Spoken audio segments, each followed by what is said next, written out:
MLC करने के लिए सबसे पहले पंजीकरण में क्लिक करते हैं।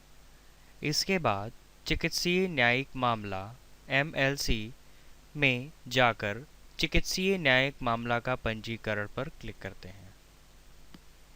इसके बाद एक नया फॉर्म खुलेगा जिसमें से कुछ टैब उपस्थित होंगे, जिसमें से पहला टैब है सामान्य सूचना। सामान्य सूचना में सबसे पहले हम लिखेंगे मेडिको लीगल केस के प्रकार।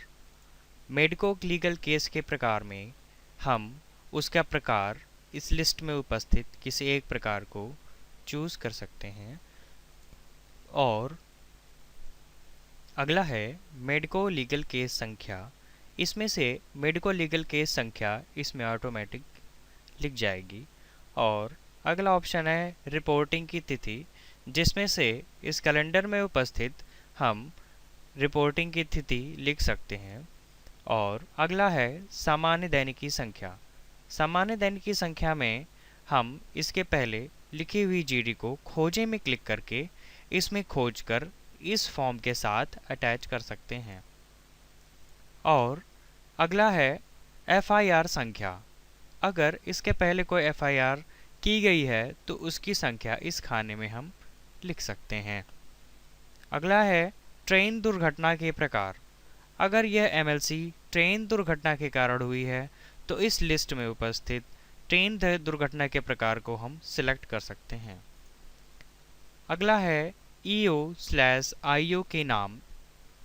इस एमएलसी से संबंधित ईओ और आईओ के नाम क्या हैं वो इस बॉक्स में सिलेक्ट करके हम चूज़ कर सकते हैं। अगला है अस्पताल के नाम। इस लिस्ट में उपस्थित सभी अस्पताल के नाम दिए गए हैं, जिसमें हम जिस अस्पताल पे उस एमएलसी को भेजना चाह रहे हैं उस अस्पताल का नाम इसमें हम लिख सकते हैं। घायल व्यक्ति के द्वारा किसके द्वारा अस्पताल लाया गया, इसकी जानकारी हम इस बॉक्स में दर्ज कर सकते हैं। अगला है एक्सरे की आवश्यकता यदि है तो हाँ पे क्लिक कर देंगे, नहीं है तो नहीं पर क्लिक कर देंगे। डीएनए की आवश्यकता है तो हाँ में क्लिक कर देंगे, अगर नहीं है तो नहीं पे क्लिक कर देंगे। हादसे का संक्षिप्त विवरण हम इस खाने में लिख सकते हैं। इसके बाद आपका अगला ऑप्शन है अस्पताल का पता। अस्पताल का पूरा पता हम इस ऑप्शन में लिख सकते हैं। अगला टैब है आपका चोट विवरण। चोट विवरण हम इन दो खानों में लिख सकते हैं। और अगला है हमारा घायल सूचना।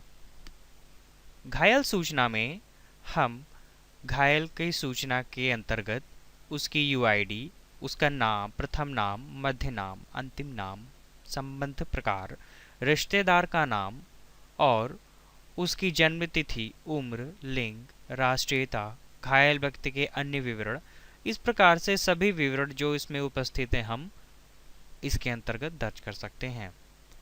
अगला टैब है घायल व्यक्ति का विवरण। घायल व्यक्ति के विवरण के अनुसार हम घायल व्यक्ति का विवरण इन ऑप्शन के माध्यम से इसमें इन सभी खानों में लिखकर कंप्लीट कर सकते हैं। अगला टैब है घटना स्थल। घटना स्थल में पहला ऑप्शन है क्या स्थान ज्ञात है। यदि वह एमएलसी जिसके अर्थात घटना स्थल की अगर जानकारी है तो हाँ पे क्लिक कर देंगे, अगर नहीं है तो नहीं पर क्लिक कर देंगे। इसके बाद है पता, घर संख्या, स्ट्रीट का नाम, कॉलोनी, ग्राम, नगर, शहर, ये सारा विवरण इसके अंतर्गत उपस्थित फील्ड में हम भर के कर सकते हैं। इसके बाद है आपका दस्तावेज अपलोड करें। अगर इससे संबंधित कोई दस्तावेज है तो हम इसके माध्यम से उस दस्तावेज को इसमें अपलोड कर सकते हैं। इसके बाद सभी फील्ड इन टैब के माध्यमों से भरने के पश्चात हम जमा करें पर क्लिक कर देंगे। जमा करें पर क्लिक करने के बाद हमारा मेडिको लीगल केस फॉर्म का रजिस्ट्रेशन हो जाएगा।